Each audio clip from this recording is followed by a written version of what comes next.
I'll do a brief introduction and probably say very little after that. You okay? Are we ready?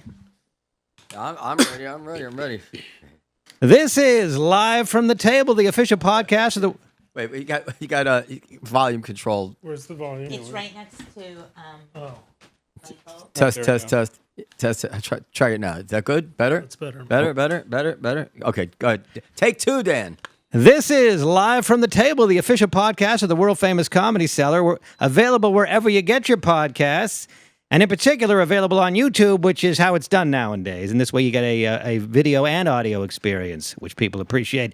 Dan Natterin here with Noam Dworman, owner of the Comedy Cellar, and making a name for himself in the political realm as a sort of a... Anyway, well, no, I'm trying to drag this out because I'll probably say nothing afterwards.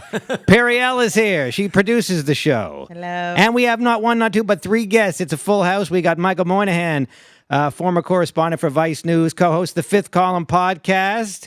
Coleman Hughes, host of the podcast Conversations with Coleman, author of The End of Race Politics, Arguments for a Colorblind America. And I think he makes some good arguments for it. And Bret Stephens doesn't have a podcast. The only one. He's the guy. A New York Times columnist. Total loser here. And that's those are our guests, and it should be an interesting discussion. Although I'm not sure what we're discussing. So we're two years and a day after October 7th. By the way, everybody talk close to your mics if you can. Dan, since you constantly fetch that you get left out of the conversation, let's start just before we get the heavy hitters.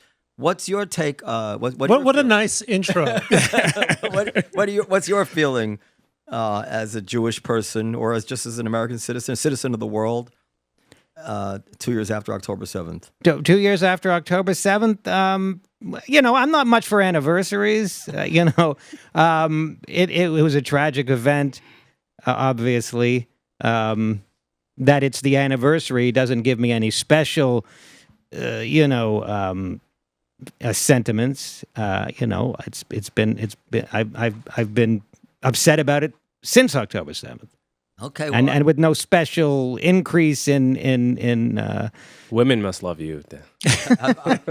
After this, I'm very sorry that I haven't given you more airtime on this subject. All right. Well, I don't know. What do you want me to say? Yeah, I'm against October 7th. Okay.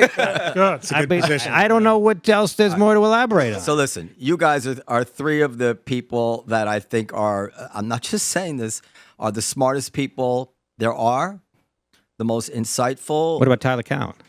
Tyler Cowen is one of them as well. And but who's smarter, him or? I'll start by saying the smartest thing I ever said, and then I'm going to turn it over to you guys. The smartest thing I ever said was on October 10th. I said that when everybody was thinking that Israel had sympathy, I said, wait, we're about to see daily George Floyd videos and a worldwide defund the police reaction. Mm-hmm. And that's clearly what we've seen. And so much so that I think the big story to me at this point is in Israel. It's the place of the Jewish people in America. That's really that's my attitude about it. But that doesn't have to be where you start. But I just wanted to say that's the thing most at the top of my mind on this day. So, Bret? The way I think about the anniversary, I think there are two anniversaries, Noam, and there are two categories of people who I'm mindful of today. There are the people, most obviously the October 7th Israelis who were brutalized that day. People in the United States, I don't think, sufficiently appreciate that in a country as small as Israel, there is not a single Israeli who doesn't know someone who was kidnapped, murdered, or injured that day. The scale of it was just vast. It was the equivalent of more than a dozen 9/11s happening on the same day. And October 7th was this dreadful wake-up call to Israel that they were never going to be, could never hope to be the normal state accepted in its neighborhood that they thought they might become, especially after the Abraham Accords. But there's a second anniversary, and that's today, and a second category of people, and that's October 8th, and the people I call October 8th Jews. And the October 8th Jews are the Jews here in America and Canada, elsewhere in the diaspora, who woke up right after the greatest tragedy in our history since the Holocaust to images of democratic socialists in Times Square cheering the massacre. Cheering the massacre. They woke up to news of Harvard students signing petitions, denouncing the victim as the perpetrator. And we've lived, I think, ever since then, as Jews in the diaspora, or Jew-friendly people in the diaspora, at least, as this October 8th generation. I think it's similar to what the Dreyfusards in France experienced when during the Dreyfus trial and the revelations about his innocence. This shock that a society, never mind a society, that neighbors and colleagues and friends who we thought would be able to extend the same humane sympathy to Israelis as you would to any other group of people who had been brutalized, had ice cold hearts when it came to Israel's suffering. It's been an awakening for American Jews that we are not so assimilated, we are not so loved, we are not so American as we thought we were just 2 years and a day ago. And do you feel, just before we get to other people, do you were you surprised by that? Did you see that? Was that your take? I actually have some of our old clips, but I don't remember what you said about that. Were you more optimistic on October 7th, 2023 about how it was going to turn out, how the attitudes about Jews would pan out? Look, I was not surprised that the DSA would be where it was on the 8th, although I watched that demonstration unfold on the sidelines as a journalist, and I was nonetheless struck by the euphoria that they were experiencing. They reminded me of Argentine celebrating the World Cup, like something fantastic had just happened. And I wasn't surprised by demonstrations and manifestos at elite schools. What has surprised me is the extent to which what I thought was a movement and a sentiment confined to essentially urban radicals or urban so-called intellectuals is now spreading throughout the United States. It surprised me to see more and more of this take root, not only on the political left, but in the Tucker Carlson wing of the political right. And that, I think, has come as a great shock. And I think, by the way, even if we get a ceasefire or an end of the war this week, this trend is only going to continue. This avalanche has not reached the bottom of the valley. Yeah, I know this scares the hell out of you too, Michael. I don't know. Yeah, it scared me for a while. No, I was having a conversation this morning about this with somebody on the subway who doesn't pay close attention to this stuff. And has clearly heard kind of snatches of conversation about why people are out on the streets protesting on behalf of Hamas. And it was the usual argument that, we're involved in this. We give money, so therefore we're responsible. And that's why people are upset. And I said, I don't think that's it. And if you're, my friend Jake Siegel, who with Leo Leibovitz wrote a piece like, let's stop giving money and support to Israel. The argument of that piece is not because people will change their minds about this in America. And the reason I had that argument this morning is I said, look, I lived in Sweden for, God knows, 5 years. And if you looked at Sweden last night, when the always entertaining Greta Thunberg came back to the main square there in Stockholm, and the number of people braying like a mob of lunatics, Sweden's not involved in this. Most places in Western Europe, and this is, accepting the recent influx of immigrants into Sweden, it's always been that way. Sweden's been obsessed with Israel for a very long time, and that's a question that's very hard for people in Sweden to answer. So I was not that surprised by it, but I am surprised by the coverage of this stuff. The coverage of this, a good example of this is yesterday. I went to the so-called protest in the days after the massacre on October 7th.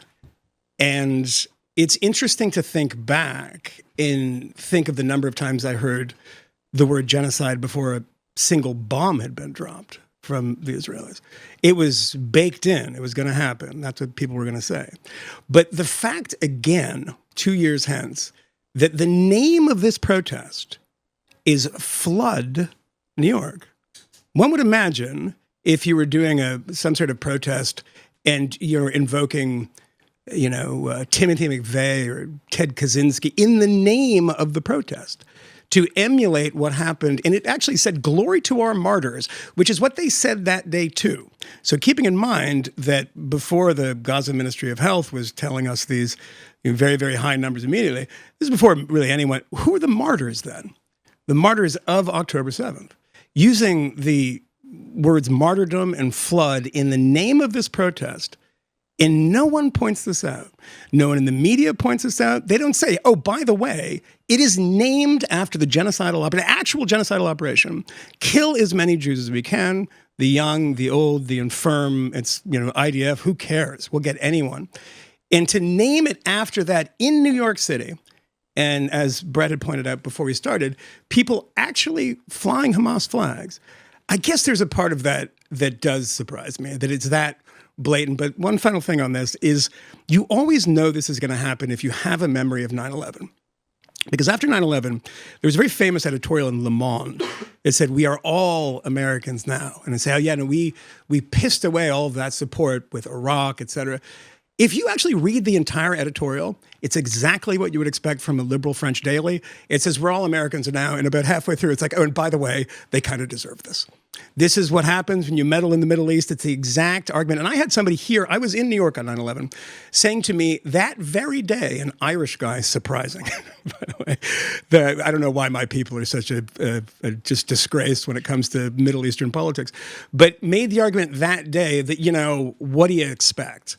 And so it's always going to happen. We create these kind of sometimes academic and sometimes sort of just, political arguments that you see in from pundits that we squandered this and that. It's always baked in. It's always been baked in. It happened after 9/11, and it happened on days after October 7th. The largest, I hate the fact that we have to say this ad infinitum, the largest single-day massacre of Jews since the Second World War, since the Holocaust.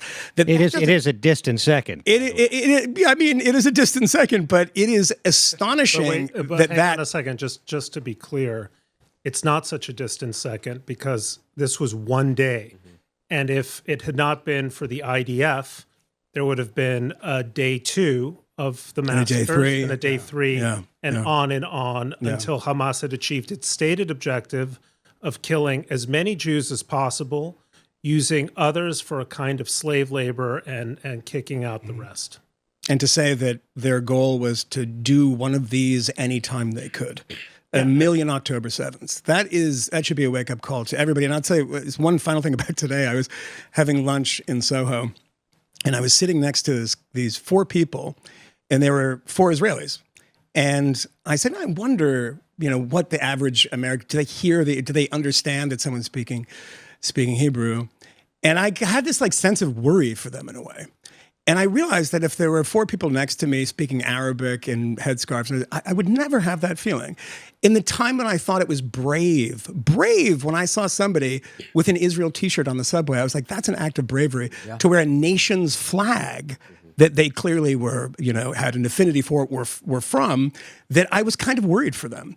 How has that happened 2 years after this slaughter? The slaughter precipitates even more Jew hatred, which is something that is astonishing to me to this day. So before we finish this episode, Now, you know me, I'm not a big sports fan, but when I use Prize Picks, all of a sudden the game becomes more interesting, and I can win. Download the Prize Picks app today and use code CELLAR, CELLAR, to get $50 in lineups after you play your first $5 lineup.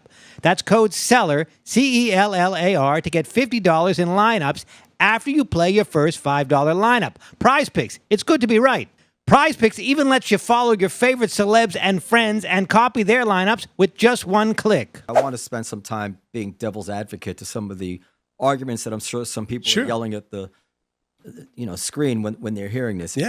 But I had a thought, and I'll get to Coleman. It was John O'Sullivan was a former editor of National Review. Yeah. And I wrote that he had O'Sullivan's Rule, law. yeah. Any organization that is not explicitly right wing will become left wing over time. Remember, you used to say that. He said it. And I had a thought recently that any culture that is not explicitly oppose anti-Semitism becomes anti-Semitic over time. Mm-hmm. And I think that's what we're seeing now. This kind of, as we said 2 years ago, reversion to the mean outside the forces of the memory of the Holocaust. And we're seeing deep, I don't know what it is, world currents. I will say one thing about the anti-Semitism. There's a particular type of anti-Semitism. There's the anti-Semitism of the country club anti-Semitism. But what I'm seeing now increasingly is really dehumanizing anti-Semitism. There was a video of a woman who got off this flotilla, and she is a British woman, Sarah Wilkerson, something like that. Oh, yeah. Yeah, she is a known Holocaust denier, but she was welcomed into this crowd of these nutcases on the far Corbynite left in the UK. And if you watch this video, and I encourage everyone to watch the video, she came off this boat wrapped in a keffiyeh. This is when she arrived, I think, in Turkey. And she said, they're not human. They might look human. They might have hands. They might have ears, but these are not humans. And this person is a Holocaust denier also, but she's on this boat. Nobody said, you know what? Let's let Greta on, but maybe not this sociopath and this anti-Semite. But it's no one, barely anyone noticed this. I saw it on Twitter, but that's about it. So Coleman, you're of the younger generation. You're black, so you can kind of pass. People may assume that they can say certain things in front of you that they can't say in front of somebody who looks like Dan.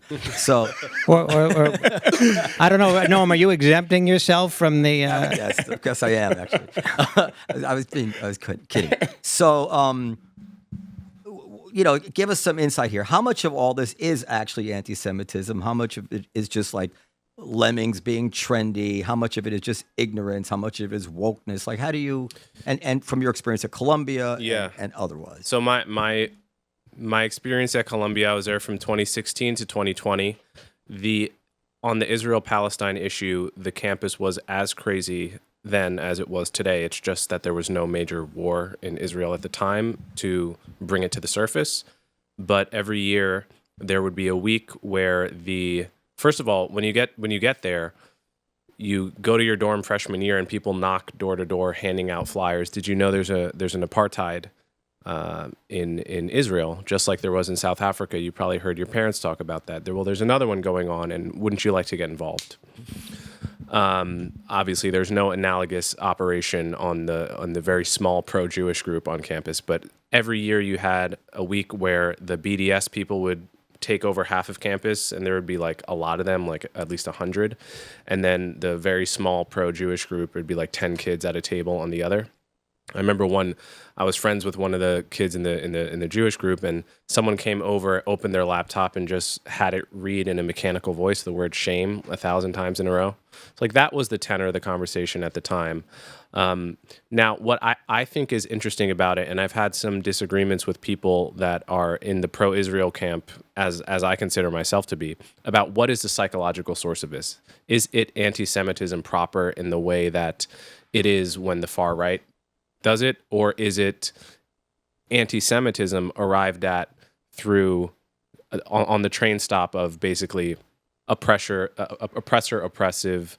Basically, the only thing that my peers at Columbia cared about or knew about the world was like white people are bad, everyone else is good and is oppressed by white people.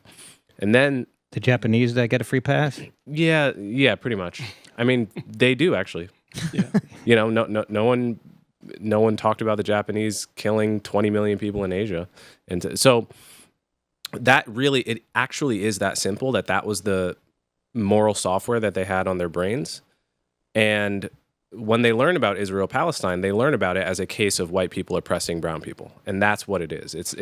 And the reason I felt, I know that's what it is because if it were anti-Semitism of the country club variety or whatever, then I would have expected to hear the occasional dismissive comment about Jews in general, which I never heard in my 4 years at Columbia. I never heard someone make a little anti-Jewish comment. Oh, that guy's a Jew.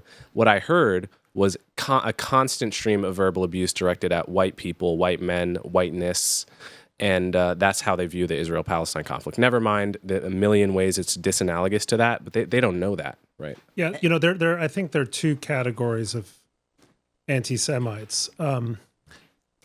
There's a relatively small group of what I'd call the bad faith anti-Semites who at some level know what they're engaging in is bigotry, and they might masquerade it as, but basically they just hate the Jews, like this Holocaust denier that you were referring to, Michael.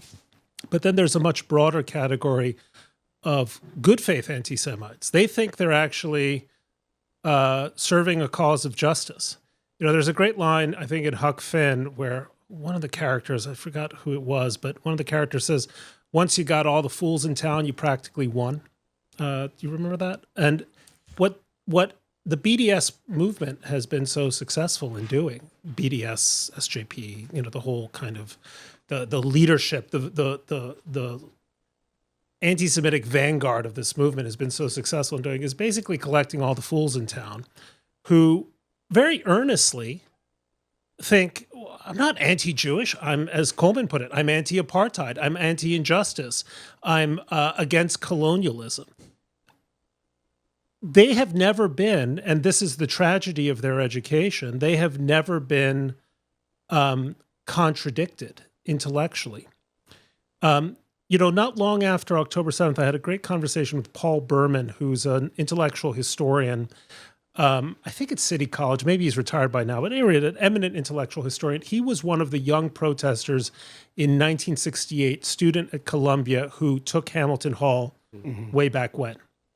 And so and he was sent to jail, spent a night in the Tombs, and he told me that when he got back to campus, he was accosted by some of his professors who had lived through the 1930s and had living memories of, say, what had unfolded at German universities before the rise of the Third Reich, with all the radicalism in the universities, and they pushed back at him. They didn't say, you shouldn't have taken Hamilton Hall, or, you're wrong to oppose the administration in the Vietnam War. They didn't say any of that, but they did push back.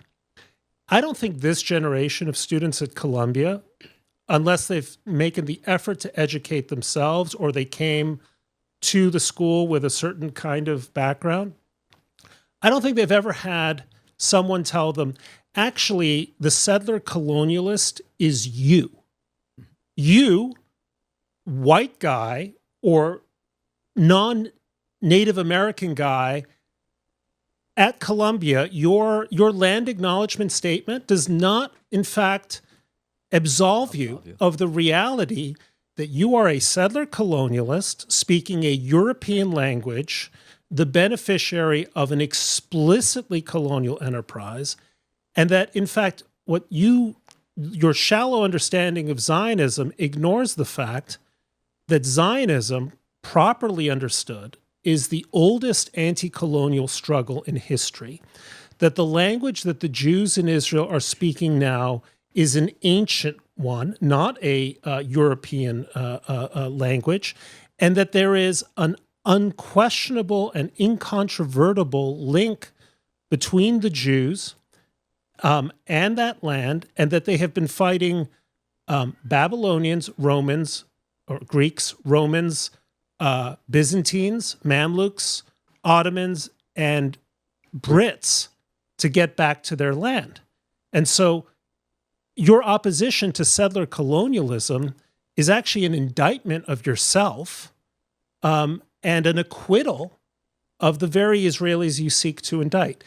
Now, we could presumably have an argument about that, but I think that would blow their minds, because at no point in their education or the broader education, the broader kind of zeitgeist about Israel, does that thought come across their radar. And that's why I think, Coleman is right. These are people who in a million years wouldn't say, oh yeah, I hate the Jews, but they will engage and participate in an entire discourse which they aren't even clever enough to realize is traveling alongside some of the oldest bigotries and gravest libels made against the Jewish people. Does it matter whether they hate the Jews or whether they hate the Zionists? Both are ideologies based on ignorance of history, ignorance in general. I think that argument... Yeah, I think that's an important point. Let's imagine, let's just, for the sake of argument, to play devil's advocate, like Noam here, let's just say, yeah, totally right. Anti-Zionism is not anti-Semitism. They're intellectually separable. Zionism, intended as a political movement, represents one set of things, and you can point to ultra-Orthodox observant Jews who are themselves anti-Zionist or progressive Jews who are anti-Zionist. Okay, so say that's true. I can think of no other country that is explicitly targeted for elimination as a state. Nobody says, oh, Russia is doing terrible things in Ukraine. Let's get rid of Russia. They might say, get rid of Putin. Okay. Stop the war, whatever. But no one says get rid of Russia. I mean, it is engaging in a war, the brutality of which is on a vastly greater scale than what Israel is doing in Gaza. But nobody actually says that. There's only one state in the world that I can think of where people, in a fashionable sense, say this state should not exist. And it's not Iran, again, not Russia, not North Korea. Name any number of states that are committing undoubted atrocities on a vastly greater scale. And yet it's this one. And so why is anti-Zionism, even if it's separable from anti-Semitism, a more respectable point of view? Then you get, and I'm sure someone listening to this will say, well, I can be, I'm free to criticize Israel. And it's like the dumbest argument in human history. I mean, literally, it's a statement about your IQ, the moment you say that. Yes, of course you can criticize Israeli policy. You can criticize Israeli leaders. If you're an American and you criticize Donald Trump, you're not anti-American. You're not calling for the destruction of the United States. But anti-Zionism means something very specific. You're against the idea of a Jewish state in any territory in that land. That's what it is. I am against the ideology that created the state of Israel. And so this is the other thing that annoys me. People, not only do they not understand just how malicious anti-Zionism is, but half the time they don't even understand what they're saying when they say anti-Zionism. Yeah, this lack of precision for a bunch of people on their ways to getting PhDs. Like, if you ask them, okay, what outcome do you actually want from this movement? They don't know. Do you want the end of Israel? They won't say yes. When we say river to the sea, we just mean it aspirationally. We don't really mean where would the Jews go? I don't know. What do you have all these other things that actually you people really care about in terms of progressive causes for LGBT and all sorts of rights and trans and all that stuff. What's the impact going to be on these causes? You can't undo the injustices of 1948. That's done. What kind of injustices are you now advocating for if you want Israel gone and you want an extension of the culture in the world which stands most against the things you claim to believe in more than any other culture on earth, right? Why is that the outcome? Have you even thought about this stuff? There seems to be no engagement, no deep thinking, no introspection. So when you put it that way, it's easier to believe the source is a hatred of the people themselves. Although, I mean, Coleman and I have a very good friend in common who believes all this anti-Israel stuff. And he's not an anti-Semite, right? No. Yeah, absolutely not, right? Yeah, definitely not. But his mind is distorted on this stuff. Well, I think, like I said, there's multiple ways to arrive at a biased concern about Israel that you wouldn't have for any other country. Anti-Semitism is one way of arriving there. That's one road to being crazy about Israel. But I think it's a more popular road, certainly for liberal Americans, is that simply that white-black framing of the issue. Like, if it were the case that, I just like entertain the hypothetical to humor me. imagine the Chinese were like European looking and the Uyghur Muslims were brown, right? Imagine they looked different and there was a skin color difference. Campuses would be going crazy over that issue. That is what my argument is.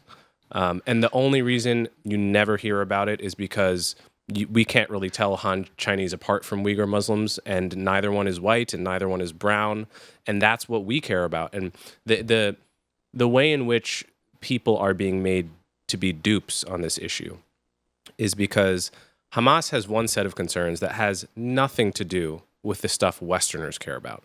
We don't like the settlements in the West Bank because arguably they violate international law and they violate our sensibility that we don't like the idea of military occupation. We don't like the idea of apartheid. Hamas has no problem with any of those things in principle. Mm-hmm. They have a totally separate set of concerns around the humiliation, reversing the humiliation of a Jewish state existing, period. But their message has, in a way, been translated for a Western audience into language and concepts that we care about. But then we end up mistaking our concerns for their concerns. And those are not the same thing.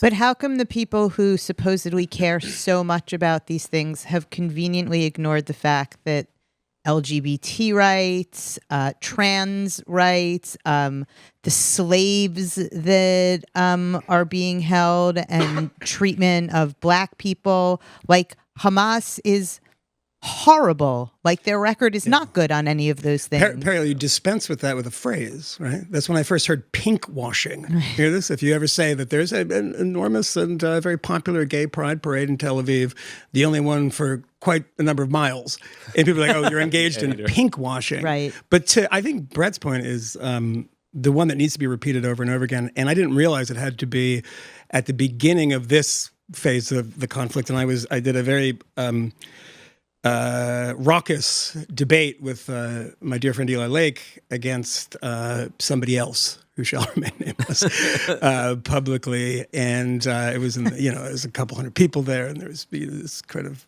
mob yelling. And did you do an impression of the person? Yeah, no, it wasn't Finkelstein. Oh, that's it. No. You're a liar, Michael. No, that didn't happen.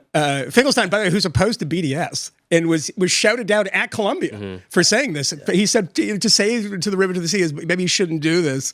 And they were like, "Get out of here, Norman Finkelstein," who is so moderate now that he's posting racist tweets about Coleman. So congratulations. And Van Jones, he called Van Jones a Schwarzer, but he didn't really. I actually, I defended him. He called him an Uncle Tom too. An Uncle Tom. But did you see the video that someone surfaced of him on this person who I debated show when he was saying that it was Brianna Joy Gray? And he said, Brianna, when I was younger, we didn't use the N-word. And he actually said it. And then said, we said Schwarzer, which was just as offensive. And then that clip next to his tweet was quite funny. But to Bret's point, because I said during that debate, in a kind of mystified way, I was being called a Zionist. And I was like, what? I'm being called a Zionist? This is a question that has been solved. I mean, are we talking about this? And I said this in this kind of incredulous way. And now I get it. It took me a bit to realize that these people are not so interested in Israel being a state. But to the point of what people don't understand, this kind of black-white paradigm, I saw it yet again. And you can find this. There was a October 7th protest, quote unquote, in London. And someone was doing these, man on the street interviews. And I had this woman in a headscarf in London. And it's always the question, there's a million versions of this, and you've all seen them. So you don't want any Jews in the neighborhood. And it's like, well, where are they going to go? And what do they say every time? Poland. Huh. Every time. They can go to Poland. They can go back to where they came from in Poland. These are people who clearly have never been to Israel. Because if you go around Israel, not a lot of Polish-looking people. There's some. There's not a ton. There's here or there.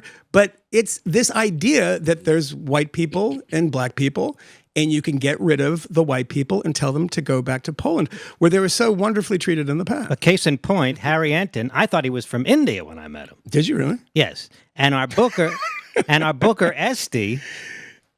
Who's Israeli? That's not a white woman by any. Yeah. And she's Ashkenazi. She's from Poland. Yeah, she is from Poland, right? Yeah. But that idea that go back to Poland was something I'd never heard I heard that after. Yeah, they never say go back to Morocco, go back to Iraq, go back to Iran, go back to Egypt, go back. I went to a Because they don't know. overgrown synagogue, which is still there, by the way, in the middle of Tripoli during the Gaddafi years, the last year of Gaddafi's horrible reign. I was there. And we escaped from our handlers, my friend Matt Labash and I, who some of you probably know. And we walked by. Tucker's friend. Well, we'll see. We walked by this building, and it was a synagogue, and went back. I was crazy. One of the most moving experiences of my life is visiting the Jewish cemetery of Addis Ababa, and then going to a synagogue in Addis. And praying with Ethiopian Jews. Yeah.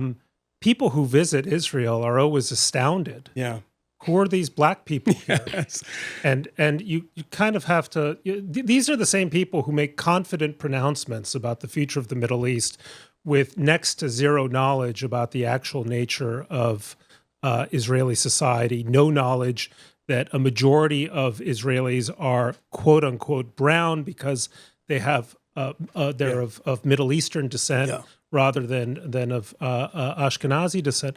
I do think Coleman made such an important point about this. This hypothetical: if all Chinese had white skin and they were imposing themselves the way the Chinese are on Xinjiang, there would be a huge protest.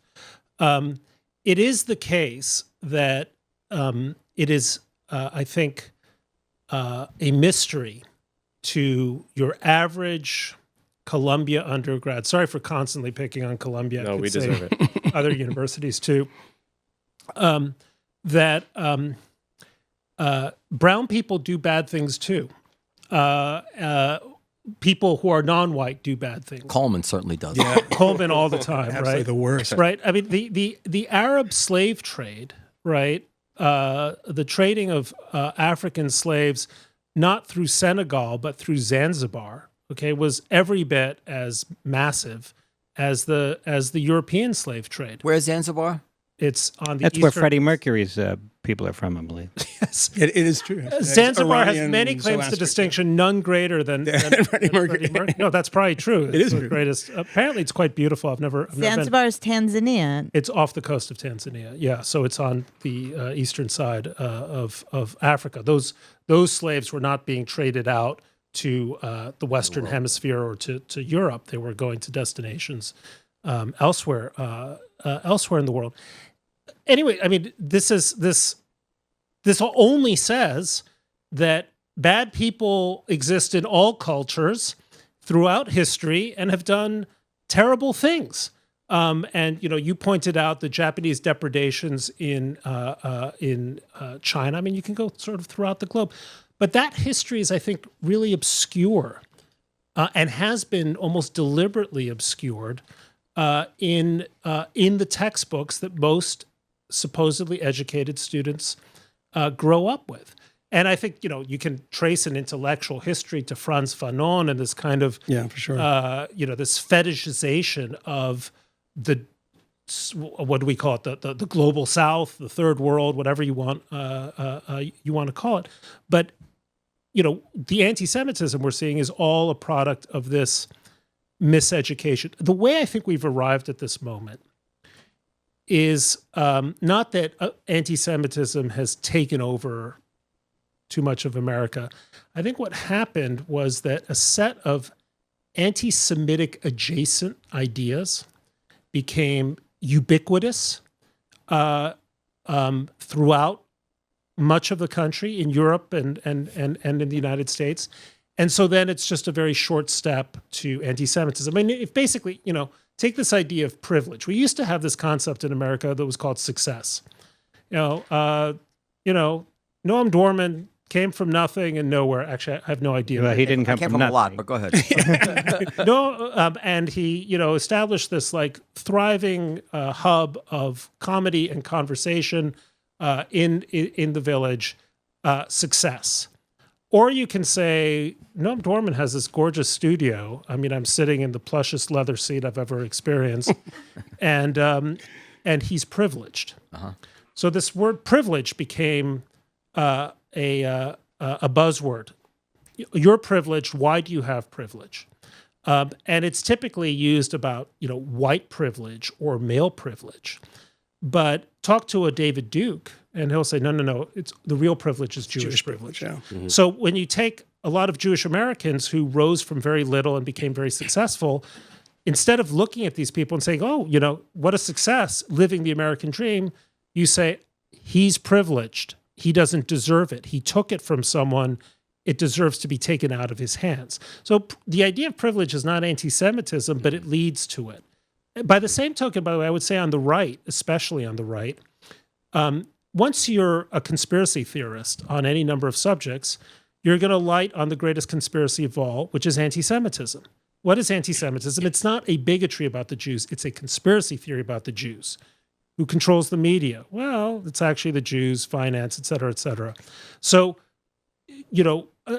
when you live in a country where people will believe anything about anything, they'll ultimately believe anything about the Jews. Look, in defense of the people that think we control the media, we are pretty overrepresented in the media. No, we're not. We're not? No, absolutely Well, not. compared to our 2% of the population? Look, in many ways, we're overrepresented in all kinds of. Well, yeah, if And that, by the way, is like, again, what is this term overrepresented?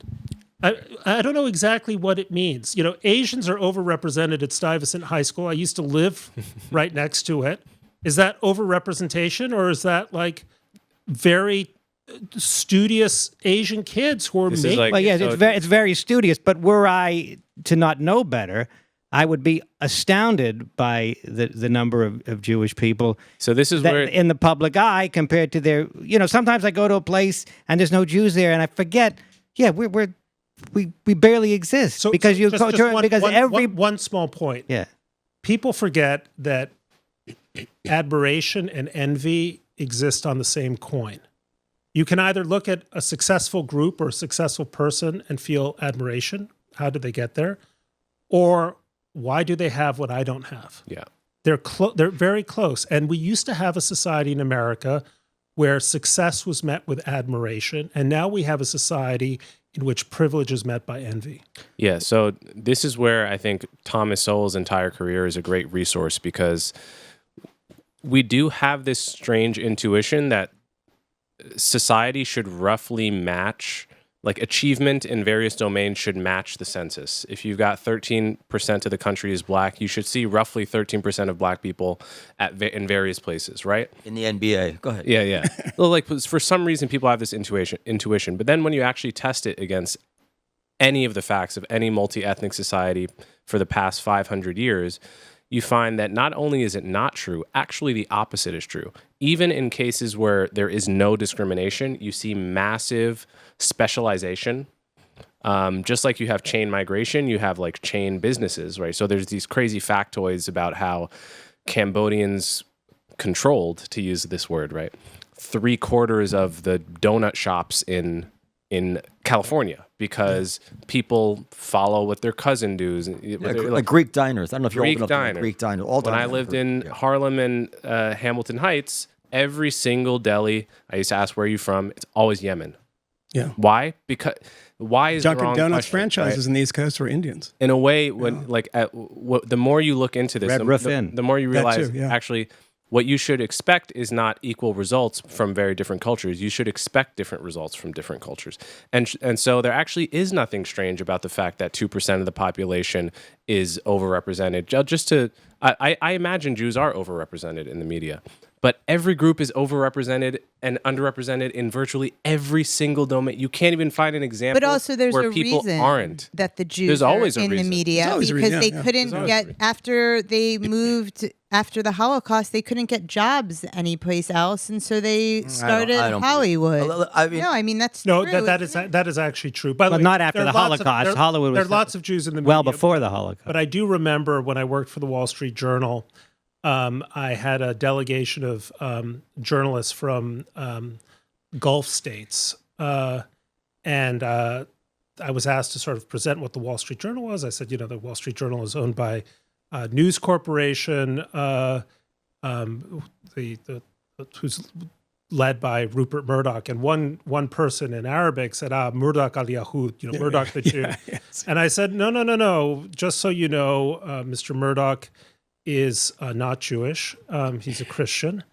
And I often am told that the Sulzberger family my bosses at the New York Times. It's ancestrally a Jewish family, but it's no longer a Jewish family. The name is an old Jewish name, but it's not a Jewish family.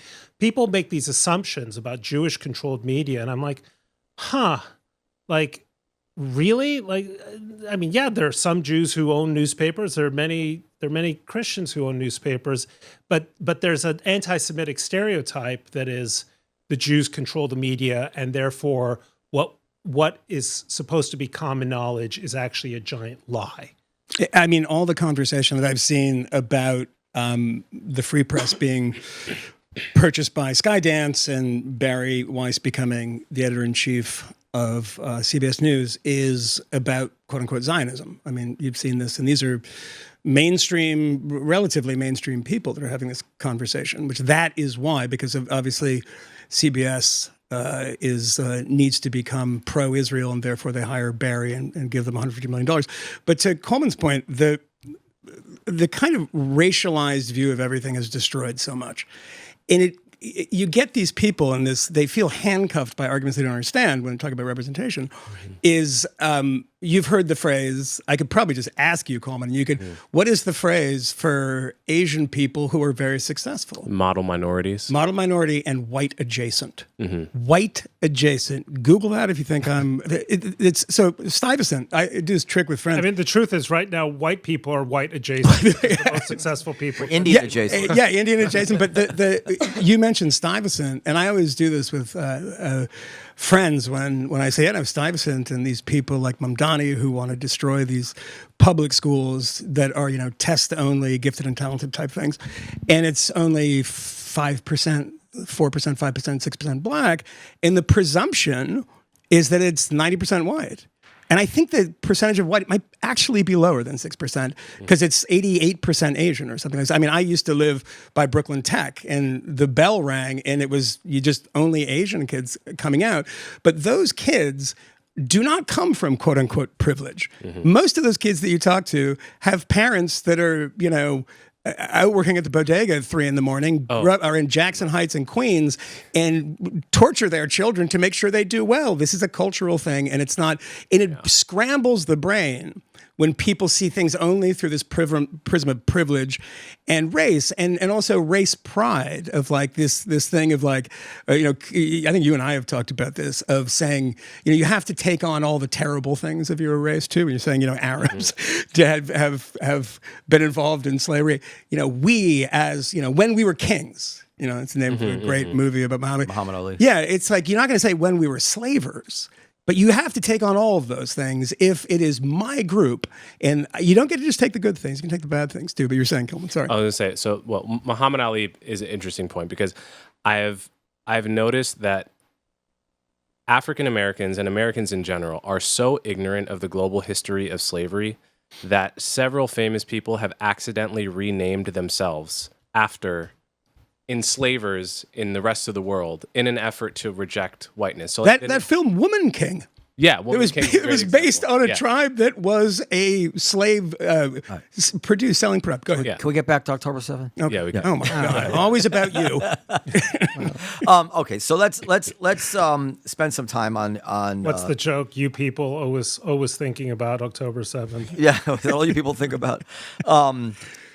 A tremendous number of people, Palestinians, have died. I don't know where the number is these days. The Gaza Health Ministry number, 70,000? 66,000 or something. And let's say, what percentage do reasonable people think are civilians? They don't disaggregate the Hamas fighters, so we don't know. I'm pessimistic, or I don't know which one you want to call it, but I'm afraid that the actual numbers are going to be worse than some people say they are. I think we'll never know, and it's an issue that has deeply bothered me for a variety of reasons. First of all, the total failure to disaggregate in any meaningful way combatants and non-combatants. Obviously, that's a morally important distinction. The Israelis, I think, I don't know how out of date these numbers are, but talk about 20 or so, or they were talking about 20,000 combatant deaths at the time when there were about 40,000, which would make a 1-to-1 ratio, which would actually suggest an astonishingly, by historical standards, an astonishingly good performance by Israel in trying to avoid civilian casualties. And there is no historical context because there's never been a war But let me give where you people had their civilians in the battlefield. But there have been wars where civilians have been in the way, and when the Allies invaded Normandy in 1944 and they needed to take the port of Le Havre, they absolutely razed the city. Yes. When America, or Iraqis with American help, decided to get ISIS out of Mosul, this is only six or 7 years ago. Let's see, that was 2017, 16, 17, so 8 years ago, 9 years ago. The city was completely obliterated. So there are plenty of examples of this. And I also, there are two other things that I have to point out. When Russia produces casualty figures, we take them with a grain of salt, right? Because we know that they have political interests in massaging the numbers. But this country and reporters who I think should be more scrupulous basically accept these weirdly precise casualty counts from the Gazan Ministry of Health, which everyone knows is actually Hamas Ministry of Health, which has every interest in inflating numbers. How is it that we can say, on the one hand, Israel has completely destroyed Gaza, all the infrastructure of Gaza, and yet somehow this statistical bureau is keeping the most astoundingly precise count of casualties in history? And again, I have no idea what the casualty figures are. You may well be right. They may be higher or they may be lower. But what I object to is the complete lack of skepticism or scrutiny about numbers being produced at the behest of a terrorist organization with every interest in inflating casualty figures and massaging the numbers to look like there's a greater civilian count. And there's no pushback on our sides, on the part of the media, saying we have to consider these numbers as tentative at best. So I'm pessimistic because not only do they have an incentive to inflate the numbers, they have an incentive to actually create the numbers. And I feel that and we've seen the communications, that ringing up the civilian deaths is part of how they think they can win the war. They said, we have the Israelis right where we want them. That's what Sinwar said. And that was only meant to mean the civilian deaths. So anyway, whatever it is, it's a large number of people. I don't know how many 9/11s it is for them. By the way, I should emphasize, because I'm sure this conversation is to be scrutinized by bad faith people, it is important to state that the death of so many Palestinian civilians, whatever the number is a heartbreaking tragedy. But it is equally important to state that the responsibility for that tragedy lies with a terrorist organization which started a grotesque war, knowing full well that it would invite retaliation, and that fights between, behind, and beneath its own civilian population. Well, this is exactly what I want to get to. I want you to, all of you, to speak to the people that you're referring to now. Make the case as best you can as to why these deaths were necessary, and acknowledge, if you feel it, mistakes that were made in retrospect with 2020 hindsight as well. We probably shouldn't have done, or Israel probably shouldn't have done this or that. Some fewer casualties could have been achieved. Just to acknowledge the point so that they can have their due. Let me just cut in here, since the panel bristled at my use of the word necessary. I didn't mean necessary, God forbid, as a goal of the war. I meant necessary as an inevitable consequence of a necessary fight. I would object to the word necessary. I never want to say that deaths are necessary. It's just that it gives me a kind of chill to say that. Inevitable in some way because of... Well, necessary, I mean that the cause was just, therefore it was... Well, sure, yeah. I mean, it was, in that case, yeah. We talked soon after October 7th, and I think, I don't know who sent it to who, but it was an interview with one of these knuckle draggers in Hamas that was on some Egyptian television program or something. And the interviewer was being pretty tough on this guy and said, I mean, we all know this. If you go to Israel and you look on Google Maps, you can toggle a switch and there's a bomb shelter on every corner. How come there is no such thing in Gaza? Then rather than saying, well, there is such thing, blah, blah, blah, because they've built some of the most impressive underground infrastructure in modern history, considering what they had to work with. I mean, Noam and I went into tunnels that Hezbollah dug into Israel, and it was astonishing how impressive they had. And as they were telling us, they were done with hand tools, and you could see how they were done, like little hand tools that you would get. Circles. Yeah, the little circles on it that they would get at whatever the Beirut version of Home Depot was. And they made this, and it took them many, many years to do so. But they want to keep 20 hostages alive. They're going to keep them alive because they're underground. And notice that in Ukraine and Kyiv, when the Russian missiles hit, the civilians go underground. In Gaza, when Israeli bombs fall, the Hamas goes underground. Yeah. That is such an obvious distinction. Well, that was my point before, that there's actually no historical context. Well, you were talking about Operation Pied Piper in England Well, that's when they send all the children out. There should never, this term, I think I agree with Michael, this term necessary deaths, God forbid, there are no necessary deaths. But I think it is important to say to Israel's critics that while what has happened and unfolded in Gaza is a tragedy, and while I am sure, as in any army in war, you can point to war crimes committed by Israeli soldiers or terrible mistakes, sloppy mistakes, which led to civilian deaths, Israel ought to be judged in comparison to other democracies facing existential crises. One of the things I point out, you should read Ron Chernow's great biography of Grant if you haven't. You know how Grant won our greatest victory after Gettysburg, the Battle of Vicksburg? He starved Vicksburg. Mm-hmm. Now, I'm not saying that's a great thing, but I don't see American school students lining up to burn $50 bills because our hero, Ulysses Grant, buried up there on 5th Street, is being memorialized, despite the fact that the North committed undoubted war crimes in its righteous effort to destroy the Confederacy and rid the country of slavery. We killed at least 2,500 French civilians on the first day of D-Day. This is a sacred day in American history, June 6, 1944. I don't see people now saying, our boys who went ashore on that morning were actually war criminals.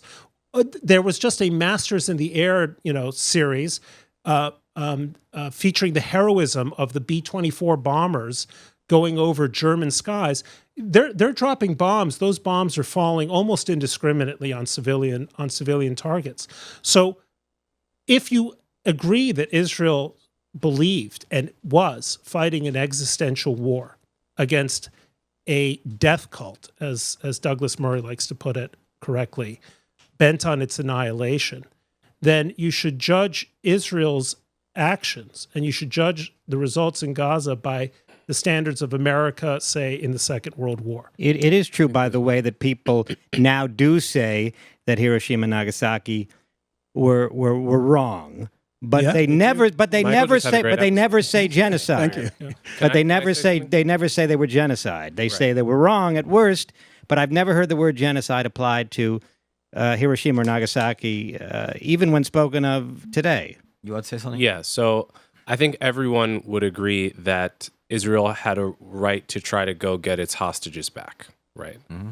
So the real question for the skeptic becomes, well, why don't they make a deal to get the hostages back and leave Hamas in power? With, if it's whatever it is, 100 people getting killed a day or over whatever time span it is, this cost is too much. Just end the war, leave Hamas in power. Here's the reason I don't agree with that. If Israel were able to turn this into a frozen conflict, in other words, like North and South Korea, they hate each other, they saber rattle, but it's essentially been a frozen conflict since the 1950s. If Israel was able to engineer that situation with Hamas in Gaza, so that Hamas would be in power. They'd be able to say some saber-rattling stuff, but they would have actually, in practice, basically given up on the immediate efforts to constantly attack Israel. Then I would say Israel has a moral obligation to go for that. Sure. Because the human toll is too much, and you can actually have a frozen conflict on your hand where basically you'll have no deaths for the next 100 years, and eventually you'll get used to peace, and you never have to kill your sacred cows linguistically, but you'll tolerate each other. But here's the reason. Hamas is incapable psychologically, given their ideology, of accepting a frozen conflict. The moment this war ends with Hamas still in power is the moment Hamas starts scheming to find the next chink in the armor, which they will find because it's always found. There's no such thing as perfect defense. That wall that they hacked had been updated with $1 billion just in 2021. And it will happen again, and there will be a war again. So I would make to them the practical case that with an enemy like Hamas, and here's the crucial part.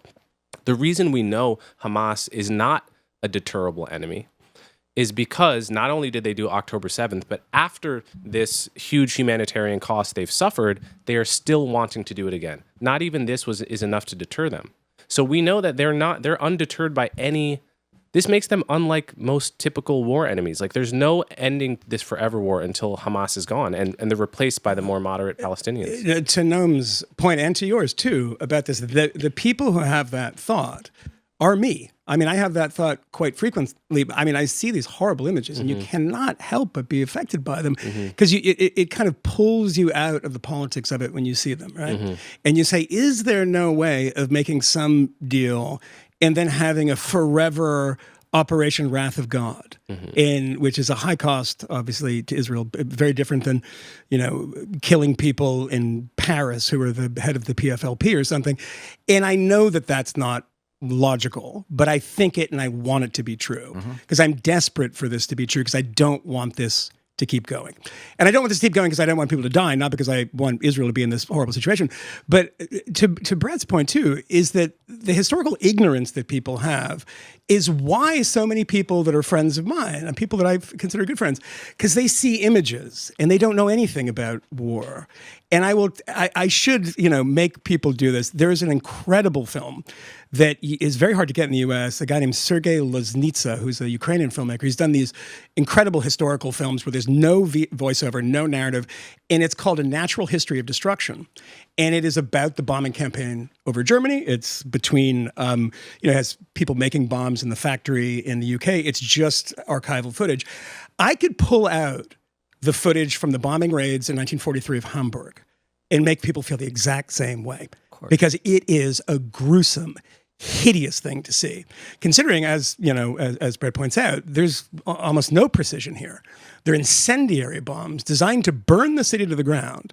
And Bomber Harris, who has, fairly recently become a bit of a villain, and the same thing is true with Hiroshima and Nagasaki, is that if you look at this stuff disconnected from the Holocaust, disconnected from the actual goal of Nazism, you could say, oh, fuck, man, you got to stop this. How do you end this? And how they ended that was doing the exact same thing until the Germans put their hands up very reluctantly after sending 15-year-old, 65-year-old people. But And Omar Bartov wrote an article about how just it was to destroy Germany, and we had to destroy Germany before we could rebuild it. My late father-in-law was a 9-year-old German child in Hamburg in 1943. Oh, dear. And so he died just a few years ago. I know a great deal about this and what happened. His father ended up being sent as a political prisoner to Buchenwald and being killed there. Even the Nazi regime, which epitomizes evil, sent German civilians into the countryside, certainly German children into the countryside, because they worried about future Hamburgs. Hamas, by contrast, makes every effort to corral Palestinian civilians into areas where they believe Israeli bombs will fall. That's right. So this is a level of cynicism and evil that and it's difficult to even imagine this, actually exceeds that of the Nazis, who at the very least wanted to preserve, German Aryan life, even as they were slaughtering so many others. I think some people, at least some say college undergraduates, even I actually have a hard time wrapping my head around the evil nihilistic cynicism that Hamas represents. So when people say this suffering is terrible, but it certainly is. Yeah. But Hamas is responsible, and it only ends when Hamas ends. Because to Coleman's point, which is so important, a group that started 4 previous wars and that continually announces at every stage in the war, we intend to do October 7th again, is going to do it again. This is the Maya Angelou quote that I cited in my column yesterday. When someone tells you who they are, believe them. Yeah. So, no, just to say that the hideousness of this, I take as a separate issue for the responsibility of who, because I understand a lot of people who don't really know Hamas from, what the Palestinian Authority, the PLO, the PFLP, it's all the exact same thing to them. They don't understand the genocidal ideology, which, if you're me and you've been watching videos on memory for 25 years, you get this stuff. So I understand just the visceral response to it. But as far as responsibility, I know exactly who's responsible for this. let me wrap 2 kind of things together. And Bret, I think you're the table expert on Israeli domestic politics. For years, 2 years already, we've been hearing about how Ben-Gvir and Smotrich and people like this are corrupting the Netanyahu government and forcing him into decisions that he likely wouldn't have otherwise made, prolonging the war. We've heard all this stuff. I think you even have written a column along those lines. So my question is, if Netanyahu had a coalition with the moderates, how would the war have been fought differently? And if this Trump plan actually produces results, will it show that everyone who wanted to end the war earlier was 100% wrong, that they would have just locked in this conflict and kicked the can down the road, and this may actually be vindication of Netanyahu keeping the war going? I think, I think Ben-Gvir is a disgrace, and I think there's no doubt that in his role, he has probably, let me say, I just said no doubt. So I think in his role, there is evidence that he is responsible for the mistreatment of Palestinian prisoners, which is a serious issue. But had, say, the coalition been not with Ben-Gvir and Smotrich, but with some constellation of more moderate leaders, Benny Gantz, for instance, or Yair Lapid, the war would have been fought pretty much precisely the same way. I have no doubt that at the margins you might have seen tactical differences here and there, but what the West fails to understand is that in this war, at least, Bibi, who's not everyone's cup of tea, is not my cup of tea, has prosecuted the war more or less as any Israeli leader would, given the circumstances that he has faced. I think he's made some mistakes. I also think he's made some astonishingly bold and correct decisions. We now take for granted that Hezbollah is not a power. We now take for granted that 50 years of the most heinous abuses that came from the Assad regime and killing on a scale, I don't think it meets the technical definition of a genocide, but genocidal scaled killing in Syria, that's over thanks to Israel. That the Iranian threat is at least vastly diminished. These were decisions that Netanyahu made. I suspect, by the way, that if Naftali Bennett, his predecessor, had been in power, it would have been the same deal. Now, how exactly would Israel have gone into Gaza? I think maybe they would have done better, because I think there's a reasonable case to be made that the strategy for dealing with Gaza was bad, and it's why Netanyahu kept saying we're on the cusp of victory month after month after month after month, and it never actually arrived. So I think people just have this kind of misapprehension that Bibi, for better or worse, Bibi was the stumbling block towards a more successful resolution. And if this plan actually succeeds, it's a vindication for Trump. But you're right. It would also be a vindication, at least for Bibi, at least for not calling a ceasefire when Israel was on the losing side of the war. And also that America may have been the stumbling block because it's the international cooperation, the fact that every country is on board, which I think really has Hamas on the defensive here. And I can't, Bibi wasn't able to do that. Only the American president. I mean, if Joe Biden, instead of constantly telling Israelis, don't go into Rafah or don't use these bombs, had simply said at an earlier moment to the Qataris, you are going to produce a deal by Hamas, or I expect all of those people to end up in one of your charming prisons. And if you don't do that, we're withdrawing our forces from our airbase. Good luck, and we're going to tell our friends the Saudis what we really think of you. Yeah. Why is it only now that the Qataris are suddenly putting sufficient pressure on Hamas that they're somewhat more pliable? That's a question worth asking. Why was the pressure only exerted on the Israeli side and so rarely?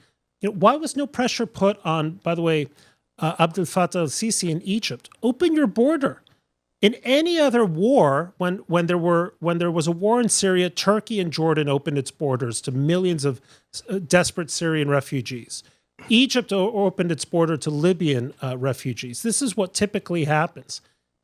But when it came to Gaza, those borders were sealed. And this passes comment in the media that we allowed this to happen, especially given that the Sisi government is massively indebted to Western financial institutions. Can I say the other thing about the peace plan? So the ceasefire now crowd, I've always had some sympathy with them on the assumption that they're scrolling through TikTok every day, seeing videos of maimed children. Some of these videos we know now are propaganda and fake, but many were real. And regardless of which avenue they saw, I can understand just on a human level, there's a war going on, you're seeing pictures of maimed children, you want the war to stop, right? And then we'll figure it all out later, but let's stop the bleeding now, right? And what makes that sympathetic is because that kind of person does not care whether Hamas stays in power. That kind of person, on the margin, they should be happy to see Hamas go, but they really just want the war to stop. They're not pro-Hamas. And I thought that it was wrong to just assume that kind of a person was pro-Hamas unless they said other things that proved it. But then Trump releases a peace plan, which prohibits all the stuff that the far right in Israel want. Like every Gazan is going to have to, they have the right to stay in the Strip. Nobody's getting kicked out. Unless they want to leave, you can leave, but nobody's getting kicked out. There's no ethnic cleansing. There's going to be no occupation. The war is going to end. The hostages are going to be returned. Massive investment. Yeah. And yet you still had some people saying, reject the deal. Other people just curiously silent. Like Omar Bartov. Go ahead. And like the weirdest part about it is like all the Arab countries are on board. Saudi's like, yeah, let's do it. Qatar is like, yeah, let's do it. All Jordan, Egypt. But the liberals in America are like, I don't know about this deal, guys. The Guardian had an unsigned editorial, not explicitly saying reject the deal, but basically saying that. But then what which is that from days before about it's insane. What is that except pro Hamas? Because the only problem one could have two problems with this deal. One is that Trump's name is on the title. So if you're a partisan American, I guess anything Trump does is bad. Even though Anthony Blinken came out on a podcast and said, this is the exact deal Biden and I were preparing, right? And then the second problem you could have is that Hamas loses the war, right? So that makes you just pro-Hamas. If that's what makes you uncomfortable about the deal, then you are on Hamas's side. Yep. All right. Should we end with? And by the way, I appreciate you guys coming. I don't know. I don't know what I'm trying to say, but I'm always very appreciative whenever Bret Stephens comes to join us. Like, I'm friends with Michael, I'm friends with Coleman. That's why I'm here. I'm not here for you. You and I are I'm here for friendly, but Bret. like, you're not part of my regular. Well, I don't live in the city, so this is a real sacrifice. No, you're not. I hang out with these guys. Like, we're drinking buddies and all that stuff. I don't with you. And you're a New York Times columnist and everything. And I'm always like, ask Bret Stephens, maybe he'll want to come in. And then you never let us down. And I from the bottom of my heart, I appreciate it. And it's one Well, of the, I come for the free food. all right. Is there Il Molino tonight, or is it a regular cellar menu? And it's one of the aspects of my own personal luckiness in life at this stage of my life that I'm able to speak to people like you guys. Steve, make a note. I got to cut that out. Anyway, all right. Before we go, how serious is this Candace Owens right-wing thing going on? I see it on Twitter. It scares the shit out of me on Twitter. I see the numbers of followers. It's in the millions. On the other hand, I speak to some people who aren't on Twitter, and they have no idea about it. So I don't know how to gauge it. Yeah. I felt like there's a lot of people who could be considered like Jenga blocks in this, who are refusing to remove themselves out and allow or to hasten the toppling of this edifice, including Megyn Kelly. But even I hear Ben Shapiro kind of like, I don't see him taking the full-throated position. Well, on that Candace, he I don't think he can legally. No, legally he can't. I assume. It was part of the separation agreement. Yes, on Candace. On Candace. But he's also not blasting the people who are looking the other way on all He this. goes after Tucker. Does he? All right. Yeah. But he's still going to appear. I don't know. Maybe I'm wrong about Ben Shapiro. But clearly, Megyn, I mean, she could have really brought about a full-blown civil war within MAGA if she had just said, saying that Christian babies disappear on Passover because Jews kill them is too far, and I don't want to be part of any movement that makes room for somebody who says things like that, as she said about Farrakhan. But she wouldn't do that. And she's not the only one. So is this as serious as I feel it is? Well, I'll say I won't reveal private conversations. I think I've said to you in private that I have defense of Megyn on this front. I mean, we all handle these things differently. I know her position on this, and I do not think she's a Candace Owens sympathizer. I know she's Nor an anti-Semite. I don't think that at all. Of course no. But do I think it's serious? Yeah. When anybody who has this many millions of followers, whether that's this psychopath Ian Carroll, who has been elevated by Rogan. I think Rogan has a responsibility when you have somebody like that out of nowhere, elevating people out of nowhere. There's not like some academic who's gone crazy over time like Finkelstein or something. I think he was probably already crazy. But Can I just stop? Pause sure. Megyn's just the latest one. Prior to that, I was blasting Rogan. I even at one point got into it with Konstantin Kisin at one time, and he's come around because he was kind of holding his fire on people. This goes back a couple of years already with me. So, yeah, she's just the latest one that's gotten under my skin. About stuff. Friendships are always hard on these things, but I will say that I think it is very serious. Particularly because the numbers that you see, it's not as if there's a few people here and there. And when you look at Candace Owens, and unfortunately I've been talking about this a bit, so I have to watch her stuff. It's only recently that I've actually started watching her stuff. And it's absolutely crackers. It's completely bananas. It's not like on the edges here. It is full on bananas conspiracy theory. TPUSA was involved in the assassination of Charlie Kirk, and they were the Israeli cutouts and just total crazy stuff. And as you point out, it's all the classic anti-Semitic stuff. She's engaged in blood libel. I mean, it's not somebody who knows who Mendel Bellis is. I don't think she knows what a blood libel is in that sense, but she repeats all this stuff because she gets a lot of her stuff. You can trace it back to some of these anti-Semitic sources. So I think it's incredibly important to push back on it because it is so popular. And the thing that really worries me is that there was something the other day where she put out this screenshot from Charlie Kirk. And there were some people that I know that told me, I thought was very credible, of where did this come from? Where did this, because it turned out to be a real screenshot, shorn of context. But somebody who I know who said, I'm pretty sure it came from so-and-so in the administration. That somebody Marjorie Taylor Greene, these people, they're in governments, all right? We've always had these. If you look back to the 1930s, something I'm writing about now, you have some of these America Firsters who were like legitimate anti-Semites. It's not new in American government.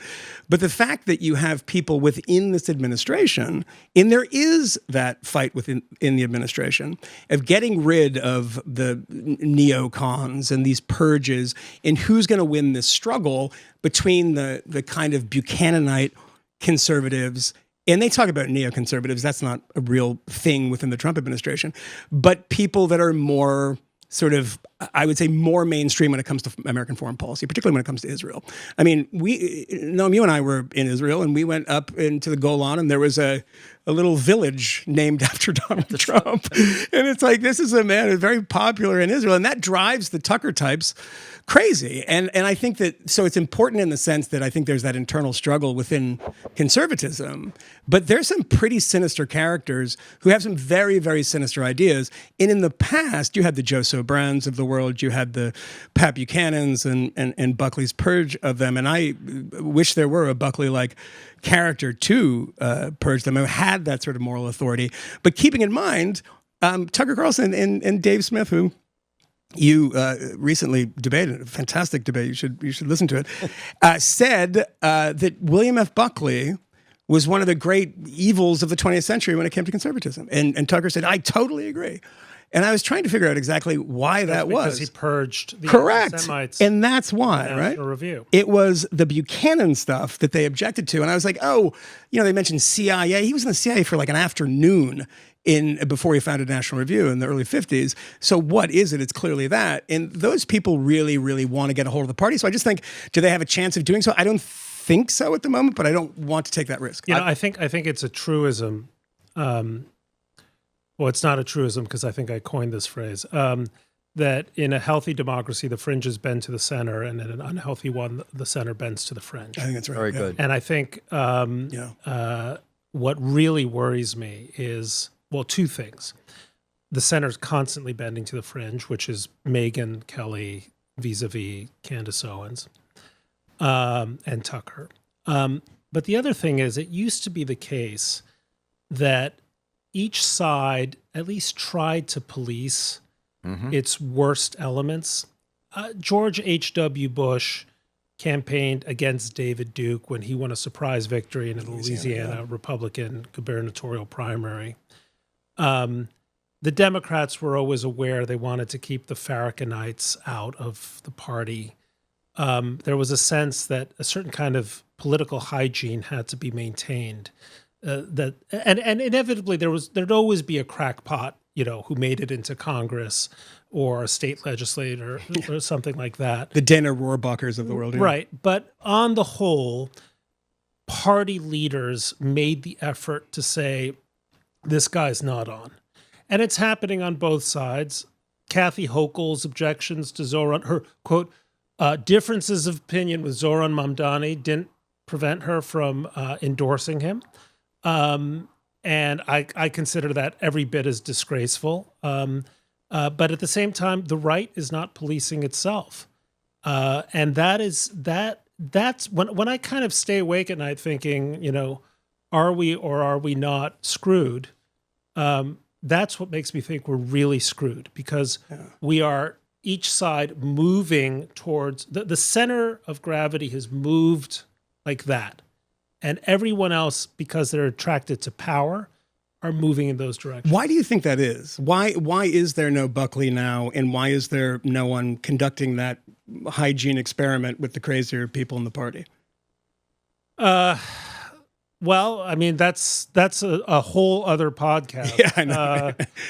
Is part of it, just occurs to me, is part of it because so many of the never Trumpers who left the party were the sober minds and kind of left the party with rudderless to these less rigorous and in some thinkers. cases fully left the party. I mean, the Bill Kristols of the world who say, I'm a Democrat now. Yeah. I'm of no party, but I no longer think of myself as a Republican, even though if you kind of went down the list of my positions on a whole number of subjects, you would think I'm classically Republican. I'm a Reaganite Republican, which makes me unsuitable for the Trump party, but I'm certainly no Democrat. Is it because these loons have so much power now from social media that millions of people, you can't ignore them? I think it's in some ways a technological revolution that has amped up the voices of previously marginal figures. I think there's a loss of kind of the authority of the center, in part because the center is seen to some extent correctly as having failed America. In some part, it's because charisma rarely resides within moderate-minded people. Yeah. A charismatic person almost always takes more extreme positions. And that's just kind of the nature of human society, that charismatic leaders are reactionaries or revolutionaries, not, kind of middle of the roaders. Yeah. One final point in this is you cannot underemphasize or overemphasize enough technology. When you wanted to get the Ron Paul survival report, you first had to know about it, and then you had to send a self-addressed stamped envelope to some small town in Texas. and you got that mimeograph sheet once every 2 months. Now, YouTube, my YouTube anyway, maybe it's because I like research this stuff, it really favors that stuff. I open it, and there's just endless numbers of Ron Paul survival reports and people out there that are, and look, Americans, we're all conspiratorial people. I mean, the middle has failed. The number of people who told me they don't think that any of my arguments about tariffs, for instance, are convincing when I say there's barely an economist that you can find that thinks this is a net positive. And they say, well, look at COVID. We don't believe experts. They didn't know about masking. How the hell are they going to know about the economy? And that total collapse of any belief in any sort of expertise brings people to this weirdo Ian Carroll, who God knows where he comes from, but he's in his basement telling you the answer to everything. Right? There's one aspect of it I just can't process, maybe just an outlier event in terms of what's possible, a monkey at a typewriter event. But Alex Jones, who abused those parents in Newtown, we all know it. Yeah. This is the most vanilla case of an evil act. You'd think there'd be zero constituency in any political party to want to bring this guy back into the fold. Yeah. And yet Joe Rogan and Tucker Carlson and even J.D. Vance seem to have set about reviving and resuscitating this guy's reputation. And it's how could that possibly be happening while this guy is not only just did this evil things, he's also crazy. And then Tucker Carlson says that he's a divinely inspired prophet. Did he prophesize 9/11? Well, they prophesied 9/11 and other things. We've seen these people throughout history. They're prophets. The supernatural is real. This is what he says about Alex Jones. Yeah. And then he sits one seat away from J.D. Vance at the Republican convention. If it was a movie script, I'd say no one's going to believe that. It just doesn't compute. Yeah, I didn't. We are far more gone than we realize. Do you see JFK as an exception to the moderate people that don't have charisma, or the most charisma? RFK, you mean? Yeah.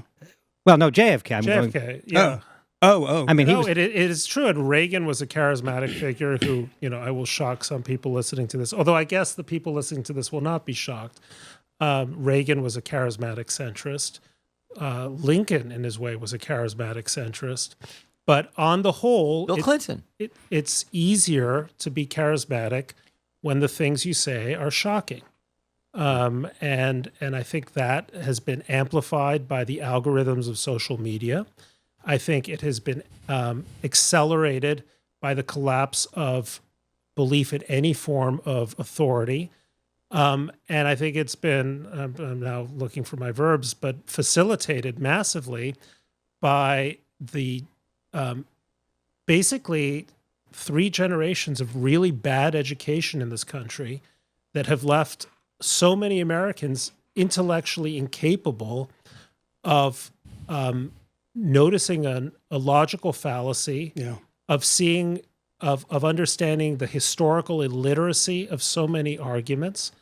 So these things have finally all come together. I remember in 1984, when I was a kid or so, there was some big, important report about how bad the educational system in America had become. Now, by comparison to today, the American public school system in 1984 was a paragon of intellectual excellence. Yeah. And so we're producing these kids who are literally have never finished an entire book by the time they graduate high school. Their social promotion from start to finish. I was reading today in the New York Times there's social promotion and rampant grade inflation at Harvard University. Again, I'm not totally surprised, but it's endemic. It's ubiquitous. And so why should we be surprised when people say have these conversations about the evils of settler colonialism and are given a two-bit argument, which sounds halfway persuasive, and they believe it. And they believe it with fervor because we have substituted logic with fervor. We've substituted evidence with fervor.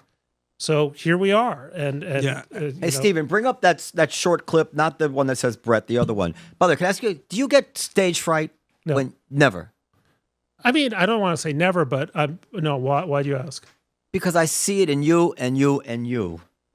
You guys are just unflappable. You never Totally worry. untrue for me. Untrue for you. Untrue. You get stage fright. If I do Bill Maher's show, if there's an audience, particularly when you know that what they do is pick out a wrestling villain.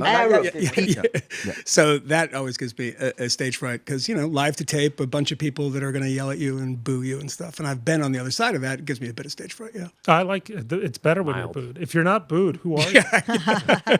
I mean, the way stress degrades my ability, because I know when I just sit down to write an email, I'm fluent and words come to me and names come to me. Like there's literally no problem. When I'm, when the lights go on, sometimes I'm Baton in the Rouge. zone, Yeah. and sometimes, Yeah. I don't know. You're I get mild stage fright, but it makes me lock in and focus harder, and then it goes away. Not with music, you never got stage. yeah. fright. I would get stage fright with music too, but when I'm arguing, it disappears. If I'm getting to an argument, interesting. But a calm discussion, no. So anyway, this is just before we go. This is a oldie but goodie.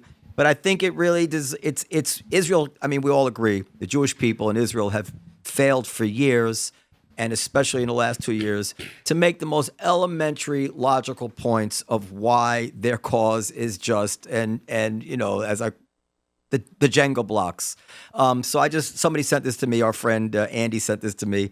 And I said, this is actually... It really is. It's crazy to consider that you have done more to explain the Israeli side of this than the whole country of Israel. That's when I realized we're absolutely fucked. Yes, that's what... And actually, I appreciate that because I think I have done a lot. But go ahead. Start it from the beginning. Make sure it's not a thing. It's very short.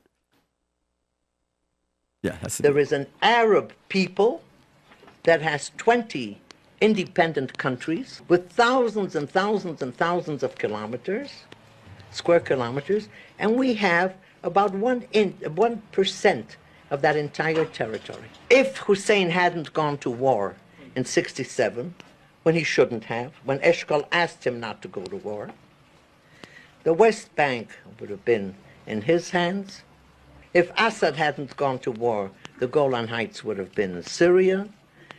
If Nasser hadn't gone to war in 1967, the Sinai Desert and the Gaza Strip were in his hands. Where were the Palestinians then? And why do good people tell us, if you had only gone back to the 1967 borders after the war? Then I always ask a foolish question, but I haven't heard one single wise answer. If the 1967 borders are so holy, why was there a war in 1967? Right? I like how she's smoking a cigarette. The best is you smoking. That's the best part about it. Yeah, but it's as simple as that in a way, right? Yeah. Sometimes the simple arguments, you repeat them There's so a often. problem, by the way, in the text when they mention Hussein. They don't mean the Iraqi. Yeah, that's right. They mean Jordanian King Hussein. Oh, I didn't. Yes, King Hussein and Jordan. I didn't. All right. Anyway, unless anybody has any last words of wisdom, pearls of wisdom, feelings that you want to express. No, I just Bret said I think it's worse than we suspect, and I fear that he's right. that's what I'm walking away from this run. I just particularly talking about all these crazy people. There's Elia Kazan was right. I mean, there's a million lonesome roads now who are scamming their public and filling them with a lot of horrible, disgusting, harmful information that isn't true. And it's our job to push back against that, but it's a thankless job. Yeah, I had prepared the clip of when Bret came on our show like October 9th or whatever it is, Yeah. something very close to that.